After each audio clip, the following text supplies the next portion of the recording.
Buthelezi's role in overseeing hit squads. Buthelezi has strenuously denied any unlawfulness on his part and repeatedly claimed that the support he was provided was purely defensive or protected in nature to defend the IFP and its leaders from ANC violence.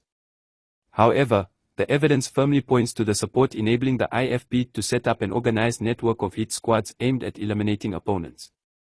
Not only did Buthelezi specifically ask for this capacity, but he was actively involved in its oversight and pressed the military for even more hit squads, and even suggested that they work in small cells.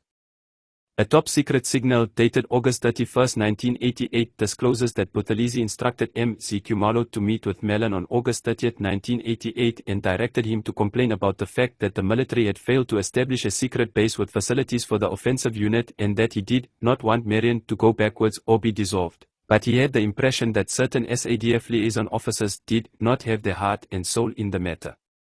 Base camps were established at Shanani, at Muse near Ghost Mountain, and Port Dunford, codenamed Cairo. Khumalo explained that Buthelezi was particularly concerned that the SADF had not temporarily disappeared a senior offensive unit member who was on the run from the police detective branch, since if he was arrested this would cause him political embarrassment in the upcoming local government elections in October 1988. This member was none other than the paramilitary unit leader, Dalukalo Luthuli, was first hidden at a military intelligence base on a farm near Cathkin Peak in the Drakensberg before being taken to the Mq's camp.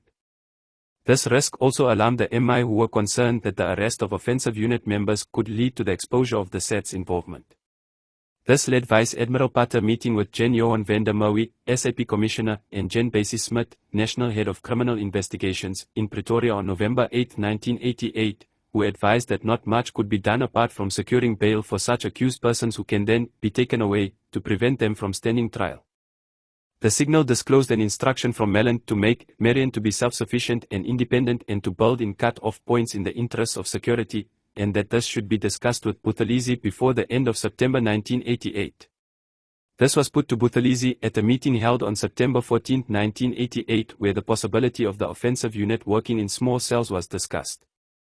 2 full-time DST operational officers were placed in Mpenjeni to build capacity and direct offensive actions, and 64 members received covert offensive retraining.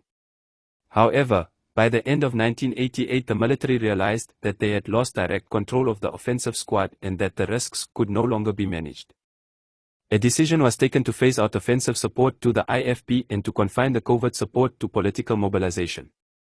The demobilization of the offensive unit took place during 1989 and most paramilitary members were transferred into the KwaZulu Police. The military payment of IFP paramilitary members stopped in January 1990. Mobilization action was thereafter carried out through a front company under the codename Victoria. The same liaison channels were maintained and earmarks for secret financial support for the IFP continued in the 1990-91 financial year. However, the decision of the SADF to cease its support for its squad activity was bitterly opposed by Buthelezi.